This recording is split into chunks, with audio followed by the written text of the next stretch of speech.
Hi everyone and welcome back to my channel. My name is Ariane and today I'm going to be talking to you about why I switched from using a display tablet to now using a pen tablet. So let's find out. If you have been following me for the past year or since 2020 started, you will know that I had been using a display tablet from XP Pen. The display tablet that I was using was the XP Pen Artist 12. And you may be wondering, why on earth would you ever go back to using a pen tablet if you already had a display tablet? And that's what I want to explain to you guys today. I'm going to briefly go over my personal story with the devices that I've bought throughout my digital art history, but I know some of you don't have the time to watch such a long video and especially are not interested in knowing about that, so I'll be leaving a timestamp for you guys to just go ahead and skip over all of this so you can know my reasons as to why I think I've switched from a display tablet to a pen tablet and why that has been a very good decision. But if you want to sit down and listen to me talk for a little while, maybe just grab a coffee like I am doing right now and let's enjoy a little chat together. So my digital art journey started in 2013. I had just got my first real adult job and I had saved enough money to buy myself a Wacom bamboo pen tablet. It was one of the most basic ones. I think it was like 70 bucks, and I was just very happy just to be able to start drawing digitally. At the time it was very exciting and innovative, and I don't feel as though so many people were doing it anyway, so I felt really special being able to draw digitally. But I mean, I had a lot to learn when I started drawing digitally. I wasn't as good as how I felt drawing traditionally, and it's definitely something you have to get used to. I know a lot of companies advertise that it feels like you're drawing on paper or things like that when you get these devices, but more often than not, it's just a different experience when you're drawing with pencil as to when you're drawing with a digital device, you know? It's different. Even if you're using an iPad and you have like one of those covers, it is different anyway. And so I had this bamboo tablet and I was very happy to use it, but I started realizing that I wasn't very good and that my drawings weren't turning out as I wanted them to. And for the longest time, I just wasn't sure why that was. I wasn't sure why my skills weren't translating from traditional media to digital media, and I was growing a little bit frustrated with the drawings I was making or the work I was making, and I wasn't consistent with drawing digitally at that time. And probably from 2013 until 2016 I was not consistent in drawing digitally every single day. And at one point I guess I just decided to blame my lack of skill or the way my drawings were turning out on the tablet itself. I think it was a combination between, you know, a lot of marketing that I was seeing from display tablet companies that were starting to become a thing, like Huiyong and XP Pen, and just the ones that were starting to compete with Wacom at the time. And I saw so many YouTubers that were doing art digitally, promoting those products and just saying how much that had helped them with their art, and just thinking, well, you know what, maybe it's my pen tablet and that's why my drawings are not as good. Maybe if I invest in a display tablet, then my drawings will be amazing and everything will just sort itself out. And of course that was not the case. I know that now in retrospective, but back then that's what I thought. And yeah, so I was very focused on just, you know, saving up enough money so that I could buy a display tablet and all my problems would go away magically. And I want to mention this because I know a lot of people might think the same way as I used to think. I don't know, but maybe, and if some of you do, this is probably good information for you to learn. So yeah, that was my thought process, and I still wasn't able to buy myself a display tablet for a very long time after I decided that I wanted one. Then I actually started taking art seriously in 2016, like I've told you before, and I started drawing every single day. And my skills were starting to get good. Well, better. I don't know, just a little bit better. Then, when I turned 24, I was able to finally get my first and only display tablet. I got one of the most accessible ones, you know, money-wise, because have you seen how much the Wacom ones cost? It's a lot. Anyway, I was able to get the XP Pen Artist 12 at 24. And I was very excited to use it. I was just ready to rock on and become this amazing artist, and for my drawings to just be so perfect and beautiful and amazing that everybody would turn their heads and everybody was going to start following me and just... But then I ran into the first few bumps in my display tablet journey. First of all, there was a learning curve, and I was kind of expecting that. That was okay. There was a learning curve, and I feel like my drawings suffered a little bit from that learning curve. It's not the same when you're used to just drawing and seeing a screen to drawing on a screen. It's a little bit different, but it didn't take me that long to get used to it. That wasn't like the worst part of it all. The second bump I ran into was the tablet itself, the display tablet, had some issues where part of the left side of the screen was not responding to the pen and just would not respond to it at all. And so I talked to customer service, and the only way they were able to fix that issue was to change the way I was projecting the screen on the tablet. At first I was trying to use it as a second monitor, and with this issue I just couldn't do that, so I had to just mirror my only monitor that I had from my computer. But then I bought a new computer and the problem kind of sorted itself out. I don't know if it was a problem because my Mac was really old, or if it was just a problem with the display tablet itself. They never really answered that question if that was something that happened to many people, but at least I was able to fix the issue. Then the third bump I ran into was that I discovered that one of the cables that connects directly to the tablet was very wiggly and it would disconnect fairly easy. So I would have some issues whenever I was drawing with the tablet kind of disconnecting itself, and I had to like make sure it was plugged in really well and just make sure to not move almost an inch. And that was kind of annoying, but you know, I just went with it because I was so intent on, you know, working with my display tablet, and my dream had come true, so nothing was going to get in the way of me using that device. And I was riding this wave of enthusiasm and positivity and just ignoring anything that would like mess with my happiness using this display tablet. But alas, I realized that time had passed and my abilities to draw, although they had improved, the improvement wasn't exponential or so much different from the improvement that I had experienced using a pen tablet. It was basically the same. Constant improvement, yes, and things were getting better, of course.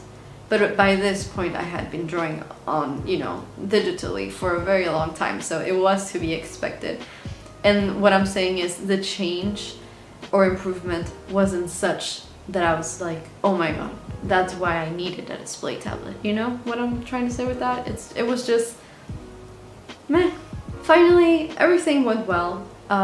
I never dropped my display tablet. I never really moved it all that much, never scratched it, never threw any kind of liquid on top of it, or I'm not one of those people who draws really hard on the screen or anything like that. I gave it a very, very good use, and I was very protective of it because it had taken me a long time to get this device, so I really wanted to take care of it, you know, so that nothing bad would happen to it.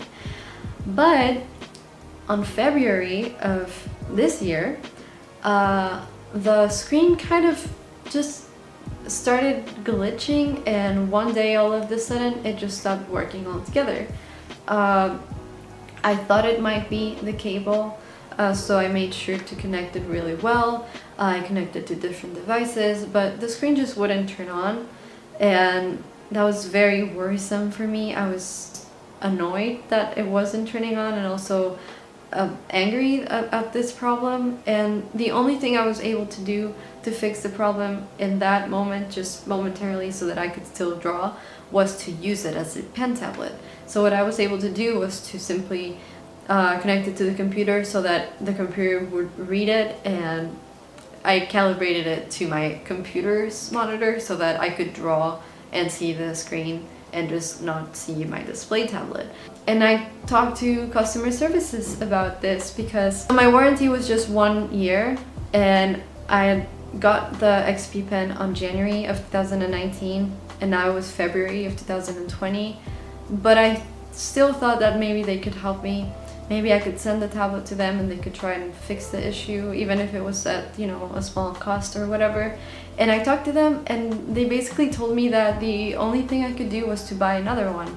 That it wasn't worth, you know, sending it to China or something like that and then bringing it back, and just the cost of sending it and everything was just gonna be a lot. Okay, but your product stopped working all of a sudden, and without any warning and without me doing anything to it, and now you're telling me to buy another one from you guys, and you're not helping me fix any of the issues. Like, I don't know how I feel about this. I was pretty disappointed with the customer service, and that's a whole nother, you know, story or issue. It has nothing to do with the device itself, but I thought I would let you guys know.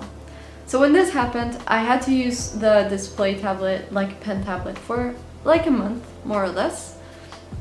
And then I bought myself a Wacom Intuos, one of the new ones that, you know, they have Bluetooth, and I made a video about it very recently. You can watch my experience with that, and I've been using it ever since. Now, with all of this in mind, and I've been thinking about this a lot, I've decided that I don't really think I'm going to get a display pen anytime soon. Display tablet, sorry. I don't think I'm gonna get a display tablet anytime soon. And now I want to go over the reasons why I think I made the switch to pen tablet, and why this has been very beneficial to me, and why this might be beneficial to you guys, or to some of you guys who just can't afford it or don't want to, or you don't want to have a device that's expensive that can just fail on you so easily. It's just very concerning, and it would just give me anxiety to have another one of the display tablets and for it to once again stop working after just a little bit over a year. So now I'm going to tell you all the reasons why you should get a pen tablet instead of a display tablet. So the first thing that I thought I should mention is obviously the price. Pen tablets are always going to be way cheaper than display tablets, and that's just the way it is, and I don't think we need to go further into detail with that. It's just cheaper, and that's a plus for, I think, everybody. Another interesting thing about pen tablets and display tablets is that you can actually get a very similar or the same kind of pen sensitivity from, you know, a pen tablet or a display tablet. It's not going to jeopardize the sensitivity of your pen or your strokes or the way you draw. It really is not going to affect it if you have a good quality pen tablet. The third reason I think pen tablets are pretty much better than display tablets is they are sturdier and they last a very long time. The first tablet that I got in 2013, believe it or not, still works. And it cost me 70 bucks, and it works pretty good. I don't think I would use it anymore now that I have the Wacom Intuos, but it's amazing that it's still working, and it was so cheap. And like I'm telling you guys, these devices, they last way longer, and you have to take care of them a little bit less than with display tablets, which if you have a hard time taking care of your stuff, this is a very good point to take into consideration. I also travel a lot, so it's much better for me to, you know, travel with a pen tablet because it's smaller and it's sturdier, and I can put it in my backpack and not worry about the screen breaking or any of those things. And that sort of bleeds into the fourth reason, and that is just that you can travel with them much easier. You can go to coffee shops with them, you can take them to several places, whereas with a display tablet, if it's a big one, even if it's a medium-sized one, I had issues, you know, moving around with my 12-inch display tablet, so that just goes to show you that you can travel with a pen tablet much easier. The fifth point is that pen tablets actually help you with having a better posture when you're drawing. if you're somebody who likes to draw like for a very long time like I do, I draw for hours on end, if you have a display tablet, you're always like crouching down, and if you don't want to do that, you have to buy an additional thing, which is a stand for your display tablet, which adds up to it being pricier. And also, even with the stand, I found that you can still crouch a little bit more than when you're using a pen tablet. With the pen tablet, you're looking at the screen directly, and you're sitting up straight and you're just drawing. So that just makes you take care of your posture a little bit more, of your back, and just it's much more comfortable to draw that way. A sixth reason might be something that some people don't consider to be like a super good reason, but for me, I think the practice that you get from using a pen tablet in regards of eye and hand coordination and just coordination with your body in general is pretty neat, and it helps you become much more confident in the way you draw and your strokes, because you're not looking at your hand while you're drawing. You're like confident that whatever it is that you're doing down here is going to relate to the screen and it's going to be good. And it just, for me, it makes me a little bit more confident in drawing, and it just helps me with coordination, which is something that I benefited from a lot. And finally, just what I was telling you guys, they last way longer and they don't have as many issues. You don't need as many cables, and the proof of that is that I've had a bamboo tablet for 7 years and it still works. And I'm sure a lot of you guys have had the same experience with having a pen tablet, and it still works after a long time. So yeah, they just last longer and they're cheaper, and all of the other reasons that I just mentioned. So that is why I think I switched, and maybe some of you would benefit from switching as well. Now, I'm not saying I hold all the answers to this debate. I'm not saying that you specifically should just change to a pen tablet right now or never get a display tablet, because everybody has their own experiences and everybody has different needs, and I completely understand that. But I'm just telling you this story from my point of view and my personal experience, and this is my recommendation to you. That's why I wanted you guys to like hear the whole story, but if you didn't, that's okay. I know you have places to be and things to do. But yeah, those were the reasons, and that was my story with this comparison between pen tablets and display tablets. Also, I'm not saying I won't ever get a display tablet. Maybe in the future, but maybe not. I really don't know. And if I was to get one, I would get one that was really expensive and that I would know that it would never break, or at least I would have a bit of more reassurance, and I would get a longer warranty, and I would probably do it whenever I'm not traveling so much anymore, so that I don't have to travel with a very expensive device all the time. So yeah, but I'm just saying this in case something happens and everything goes right in my life and I'm able to get a display tablet that's really expensive in not a very long time, and then you guys are gonna be like, hey, but you said you weren't gonna use them. Well, just clarifying here. Anyway, if you like this video, you know what to do. Thank you so much for lending me your time and hearing me out, and I'll be seeing you for the next one. Until next time, stay weird.